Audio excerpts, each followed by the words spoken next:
It's about being relentless. It's not about pestering, but it's about maximizing your time and never giving up. Hey, welcome to the training session on how to be a relentless SDR. This is all about building the mindset, the habits, the daily disciplines of an SDR who out prospect everyone else. It's about being relentless. It's not about pestering, but it's about maximizing your time and never giving up, using every single tool that you have available to you to be relentless and get hold of more decision makers so that you can speak and have more decision maker conversations daily. So we're just going to run through an overview on the key things because each of these key things we'll go into in the program. But this is an overview of the kind of things you have to be doing to be a relentless SDR. First things first, so what does a relentless actually mean? Well, it isn't about shouting louder or working yourself into the ground, right? It's relentless SDRs win through consistency, discipline, and controlling the controllables, okay? Every single day, whether they feel like it or not. And that's key, whether you feel like it or not. So we're going to show you 7 traits of a relentless SDR. Intentional time blocking, maximizing decision maker conversations, prioritizing the phone above all else, daily drilling of scripts or objections or key value statements, that kind of thing. Mastering their own psychology so that it's bulletproof. Outworking the competition. And hard work without sounding desperate. So the relentless SDR, if you can see here on the right hand side of this screen, motivation gets you started, discipline and systems keep you going. Long after the feeling is worn off. And that's the key thing that we're going to start with, intentional time blocking. So they time block their week, and what that does, it gets them intentional with their time. It maximizes your work, minimizes distractions, and it means that you're not showing up to work and potentially just going to perform on how you feel, because that's dangerous, okay? You're not always going to feel up for it. So time is one resource a relentless SDR refuses to leave to chance. Each and every week is planned in advance, prospecting blocks, if it's admin blocks, email blocks, recovery, everything's all scheduled, not squeezed in around whatever shows up, right? So protect 2 to 3 fixed prospecting blocks daily at least, right? I would say 3 to 4. No meetings during them. Batch if you can, admin, things like that, CRM updates and emails into one block. If you can't, that's absolutely fine. Sometimes people have got to do it all at once, make the phone call, wrap it up, update this and move on. That's fine too, right? Turn off notifications during deep work windows if you can. That can be off-putting sometimes. So if you are going to time block some time out, make sure you're maximizing that block time, okay? You're not getting distracted and pulled away with something else. Review the week ahead every Friday, close of play, Friday afternoon, review your week, and we'll show you how to do that later on. But these are key things to becoming a relentless SDR. So, number 2, maximizing daily decision maker conversations. Now, how do we do this, right? There's plenty of tools out there to obtain mobile numbers, if you're in America, cell phone numbers, right? To speak directly to decision makers. You have Lusha, fantastic for UK numbers, right? You have ZoomInfo, good for the American market. You have Cognism, another good one for the UK market, right? All of these type of tools allow you to pull phone numbers, direct mobile contacts, cell phone numbers. So getting those and calling those up, right? And if you don't get those, then using what I call the authority triangle, getting a couple of names if it's a bigger company that you're targeting, getting both mobile numbers if you can. If you can't get hold of them, then you call up the office, you ask for the first one. If you don't get put through, if they're not available, drop to the second name, see if you can get through to them. If they put you through and it's an answer machine, call it back up. And ask them at the end today there, you put me through and it's his answer machine. If they say, oh, he must not be at his desk, then you get put through again to leave a message, and sometimes double dialing, they pick up. So maximizing phone calls, and if you can't get them in all of these type of things with cell phones, mobile phones, calling the office, what about Teams? Can you get their direct email, paste it into Teams, and will it bring up their name in Teams, and then call them directly through Teams? Use every avenue that you can to direct dial and multi-thread calling, okay? Email, sharp personalized trigger-based sends. So a relentless SDR will make these phone calls, drop the email. Now, being wise with your emails, putting in the subject box missed call, and just putting a little sentence, 1 sentence thing to get them to call you. So we'll show you how to do that as well. But what does the key thing that with emails, guys, is that people don't actually think about the email that they're writing to get the outcome that they want. So what I mean by that is, if you want someone just to pick up the phone and call you, write an email that gets them to pick up the phone and call you. If you want someone to read all of what you're selling, the product, everything, then you would send all the attached documentation, right? Write an email for what you want the action to come from it. Does that make sense? What you want it to do. So emailing, being relentless with the phone calls first, then the emails, dropping them out, then moving on to the next one, multiple names, dropping a message through LinkedIn if you can. All of these different things. Referrals, like going to other internal champions, maybe dropping down and speaking to them. Customer intros, can you get that? The relentless SDR doesn't rely on one channel, but they do prioritize phone calls. Right? They stack activity across every avenue to engineer more conversations with decision makers than anyone else in the team. And that's what it boils down to. How many decision maker conversations are you having in a day? That's why you have to be relentless. Now, people have said to me, Stephen, the only problem I've got with that is I've been trying them here, trying them there, and then someone else in the accounts has been trying them, someone else in customer success has been trying them. Well, that's an internal problem. That's not your problem. Right? When you do this correctly, I want them to know that you're trying to reach out to multiple times. And if someone 1 in 100 doesn't like it, you've tried email, you've tried calling me, you've left messages, just leave me alone, I don't like the pestering. 1 in 100, then that's fine. You have to be relentless, but be professional about it. And that will come across in your tone, how you write, that kind of thing. So the relentless SDR doesn't rely on one channel, as I said. They stack the activity across every avenue to engineer more conversations with decision makers than anyone else in the team. Keep track of your decision maker conversations. It's a stat that a lot of people don't keep track of. It's an important one to keep track of. Third one is the phone comes first. You've already heard me saying this in previous slides that we've just shown there, but maximize calling above every other avenue. Look, it's real time. It's two-way. It's the hardest to ignore. Right? Email and social are supporting acts, they're good, but the phone creates instant dialogue, surfaces objections live when you're interacting, and let's say yourself, the SDR, control the conversation in the moment. Nothing else moves a deal forward as fast. Right? So have a look at these on screen here. Why the phone wins. Speed. Answers in seconds. You're not waiting days for a reply, right? Like LinkedIn or possible emails, right? Control. You have control over the conversation. If you've got good talent to communicate using what we call the AAA, the answer and ask, and all these other methods, you are driving the conversation, right? The prospect reads on their own time. If it's an email, they'll just park it for a while if they want. If it's a message on LinkedIn, they might not even check it, right? Objections. If you get an objection on a call, you can handle it live in real time. But if you get an objection just thread through your email, it's a little bit harder to deal with, right? Sometimes they can just not get back to you if they've read it, they just don't get back to you, right? So you're waiting in something before you make that other connection again. So volume, dozens of touches per day, but sending an email can easily get lost in a crowded inbox, right? So just make sure that being a relentless SDR, you are maximizing your time on phone, on communication. As long as you know the tools to use, the things to say, right, you will be okay. Next one is drill daily, never get rusty. Scripts and objection handlers are rehearsed every single day, right? People say, oh, don't use scripts. It's not about that. Well, it doesn't have to be a script. It can even be a framework and you've wrote your own little piece until it becomes natural, right? But you meet so many SDRs that don't drill objection handles. They should be drilling them every day. I should hit them with an objection. They should know the answer instantly, right? We should be drilling scripts until it doesn't sound like scripts. It sounds like your normal conversation. Think of this for a second. Top athletes, the elite professional basketball players, they still drill the free throw, right? Top athletes don't stop drilling once they're good. They drill because they are good.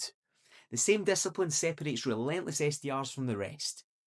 So you could use, for instance, your morning warm-up. Is there 5 minutes where you're rehearsing these kind of things? Your objection handlers, your value statements, your scripting, right? Objection reps. Are you looking at your top 3 objections and practicing them daily? Are you recording and reviewing it? Are you listening back to it?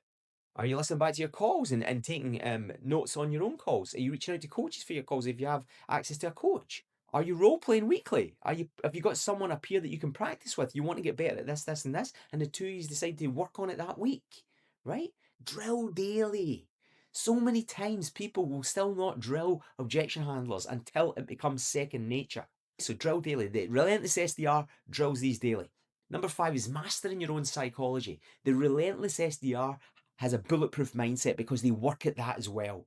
They realize that what you put in, you get out. So you can't put in negativity all the time, right? And expect success. You can't put in lack of effort and expect success. You can't put in laziness and expect success. Separate self-worth from outcomes, right? A no is feedback on the pitch, timing, or the fit, never a judgment on you, right? There is no failure, there's only feedback. You're either winning or you're learning. Reset fast after every call. So a relentless SDR can take a rejection, can move on. They can breathe, take a note of the lesson, move, next dial, clean slate, water off a duck's back. They go again, not a problem. Let's learn from it. Let's go again. Let's learn from it. Let's go again. They control the controllables and they realize this. Focus your energy on effort, preparation, attitude, not on the things outside of your control. And keep an evidence file, right? Wins, good calls, positive feedback you can return to on hard days, little things that you can win with, right? So relentless SDRs master their psychology, and we're going to show you every single piece of how you can do that. Whatever it is you need to become a bulletproof mind, we will provide it for you in this program. So just remember, rejection is data, not a verdict. Rejection is data. It's feedback. There is no failure, there's only feedback, right? When you have that mindset, you're learning every single day. That's what the relentless SDR does, right? And the relentless SDR outworks the competition. Now, I've seen a lot of this just fall by the wayside over time. I don't know what's causing it these days, but there is a lot of lazy people out there. There's a lot of people that don't maximize their time throughout the day. There's a lot of SDRs that coast. There's a lot of SDRs that take their foot off the gas. There's a lot of SDRs don't put in that extra bit of effort. But that leaves the opportunity for the relentless SDR to be spotted quite easily now, right? Back in my day when, like, I'm talking about decades ago, okay? I'm a dinosaur. Decades ago, everybody was fighting for that. Sometimes we were just expected to stay late. We would stay late, we would push harder, we'd try and get the results, we'd try and get the extra bonus, the extra commission bracket. We'd be pushing extra hours without getting paid for it, right? Now, I'm not saying you have to do that these days, but the relentless SDR knows that if they put in that little bit extra, if they push that little bit further, they will be able to get to places where others aren't expected to go because the others won't do it. A little bit extra every single day compounds fast. I've done this with so many SDRs. I've said, look, if you just put an extra time blocking in and you do an extra 10 calls per day, 10, that's 50 in a week. That's 200 in a month, which may equate to what? Almost 3 extra days' work for some people. It compounds really quickly. Where the extra comes in, one more call before logging off, even if it's tempting to stop, right? Extra research on a key account that others don't bother with. It could be that you're arriving prepared, not just in time, right? You're in there early. You've got your agenda for the day. You've got your time blocked out. You've got your questions, your next steps. Everything's done, right? You're following up faster and more consistently than anyone else in the team, right? You're controlling those follow-ups. You're helping teammates and sharing what's working, and you're raising the floor, the whole floor, right? I want people to notice that relentless SDR, when they come in there, they mean business, but they also bring an energy to the game, an energy to the table, an energy to the floor. That's what the relentless SDR is all about. Energy, bringing that every single day to your sales game and to the floor. I had one chap speak to me recently, and he said to me, Stephen, are you going to be in training this tomorrow? I says, yeah, I'm in here early. He says, well, how early? I says, well, I'm usually in about 8 o'clock. He says, I'm going to come in at 8 o'clock. And if you don't mind, do you want to jump on the phones with us, listen in live, and we'll hit all the hard to reach decision makers that I've been trying to get hold of, and we'll call them all before 9 o'clock, before the morning meeting. Absolutely. So we're in there. We gets a room, we hits the phones, I'm listening in live. And during that time, he had a list all prepped of the hard to reach people. So we're trying to get a hold of them before they start their day. Well, he actually ended up speaking to 3 decision makers within that hour and booked one. He had a booking on the board before everybody else was coming in. That's what the relentless SDR can do. Now, not every day. You don't have to do that every day. But just doing little things like that, maybe twice a week, if that's the case. Just little things, planning your week out to get better results than anybody else and to stand out more than anybody else.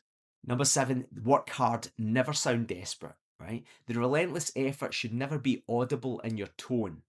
So even though I'm telling you to make these phone calls, drop to a second name, send the email, do this and that, reach out to them, leave a voice message, by the way, because voice messages are getting better results nowadays because people haven't done them for years, right? But I don't want you to sound desperate. So, sounding desperate, things like over explaining or over apologizing for calling, chasing with just checking in with no real new value, dropping price or terms unprompted to keep interest. Now, that's probably not so much SDR roles nowadays because you're just booking the appointments, right? But long pauses filled with nervous or rushed speech. I've had to say to people, slow down, or, like, you sound so nervous there, or you sound like a salesperson, right? You have to sound confident, calm, unhurried pace. Silence is used, it's not feared. Every follow up brings a new insight or a reason to talk. Holds the line on value and processes, even under pressure. Willing to walk away if it's a bad fit or bad deal without flinching. These kind of things. These are the key things that a relentless SDR will do as well. They don't sound desperate, but their volume's high, not for dial's sake, but because they know that it's about quality and volume all in one. And so they'll plan their call blocks to chunk that down to make it more palatable every single day. So the relentless SDR recap, right? They're looking at managing their week with time blocks, with intent. They're using their time intentionally, right? They maximize decision maker conversations through all the different methodologies. They prioritize the phone above all channels. They drill things like scripts and objections daily. They master their own psychology, bringing that right attitude to the game, how they show up every day. They outwork the competition every single day, and they work hard without sounding desperate and without looking desperate. That is the relentless SDR, right? No exceptions there. Practice this daily, and we will break these all down within the program. But that's what you've got to be a relentless SDR. And I'm telling you right now, in this day and age, as Dana White, the president of the UFC, said a little while back, he said, there's so many weak people out there now, but it does leave a gap for the real savages to come through, the ones that are relentless, the ones that are willing to do the work, the ones that are willing to put in that more effort than anybody else. There's a massive gap there. And when you get someone who's a absolute savage, who is relentless, they will wipe the floor with the rest of the competition. And that's what I want for yourself, guys. That's what I want. I want you to take your efforts, your mindset, your focus, your intentional time, and everything to the next level. And that's how you become a relentless SDR. That's how you become the relentless SDR. So, guys, just a little action to take away here. So, from starting tomorrow, if it's the end of the day for you, or if it's the beginning of the day, start right now. Pick one trait. Where are you going to start? Make it non negotiable. Make it non negotiable, right? Relentless isn't a personality trait, it's a set of habits repeated until they become identity, right? Choose the one pillar that will move the needle fastest for you this week and commit to it every single day. And remember, discipline is choosing between what you want now and what you want most. Discipline is choosing between what you want now and what you want most, right? Because so many people, what they want now is just go and chill out and yeah, it's been a tough day. I'm just going to go a walk here and things like that. Now, I'm not saying that's not the right thing to do when you're mentally drained. That could be, but what do you really want most? Do you want to relax right now and delay the fruits of your labor in the future? So just keep that in mind. So a little action takeaway here is, where are you going to start right now? Pick one, make it non negotiable. Let's start implementing the habits that make you a successful, relentless SDR.